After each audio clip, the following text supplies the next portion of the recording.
नमस्कार। सीलेक सीलेक के बारे में जैसे अपन लोग जानते हैं, आजकल बहुत ज़्यादा हो रही है और बढ़ते ही जा रहे हैं इसके केसेस। आए दिन इसके रोगियों की संख्या बढ़ रही है। तो सवाल आता है कि ये किस कारण से हो रही है। तो मेडिकल साइंस ये मानती है कि कोई HLA ह्यूमन ल्यूकोसाइट एंटीजन एक जीन होता है, उसकी वजह से होती है। पर ये बात सत्य है कि ये जीन सब लोगों में होता है। सभी लोगों को तो सीलिएक नहीं होता, जीन तो सब में होता है। तो इसका मतलब सीलिएक के लिए ये HLA-DQ8 या HLA-DQ2 यही रेस्पॉन्सिबल नहीं है। इसके अलावा और भी कोई चीज है जो इसके लिए जिम्मेदार है।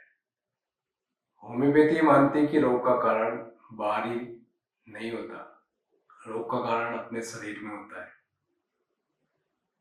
तो हमारे शरीर की जो वाइटल एनर्जी है वो कहीं न कहीं डिटेरियोरेट होती है।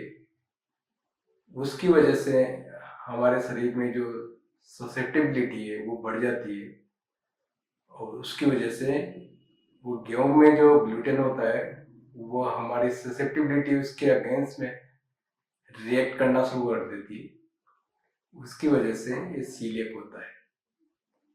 तो कहना ये चाहिए ग्लूटेन इंटॉलरेंस बोलते हैं, लेकिन वाइटल इम्यून इंटॉलरेंस बोलना चाहिए इस बीमारी को, क्योंकि वाइटल एनर्जी पे अटैक करता है ये ग्लूटेन।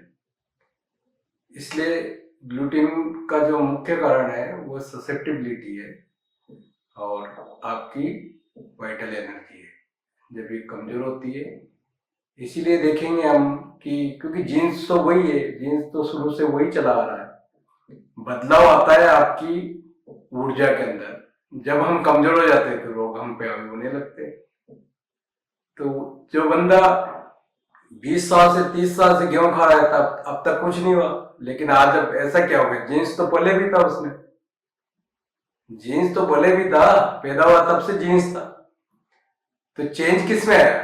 चेंज उसकी वाइटल एनर्जी में आया, उसकी रोग प्रतिरोधक क्षमता में आया। जब हमारी रोग प्रतिरोधक क्षमता कम होती तो हमारे ऊपर ऐसे रोग एक्सप्रेस होने लगते हैं। तो रोग का कारण हमारी जैविक ऊर्जा है, वाइटल एनर्जी है, जो हमारी ससेप्टिबिलिटी को बढ़ा देती है, जिसकी वजह से हम रोगों को लेते हैं। थैंक यू, धन्यवाद।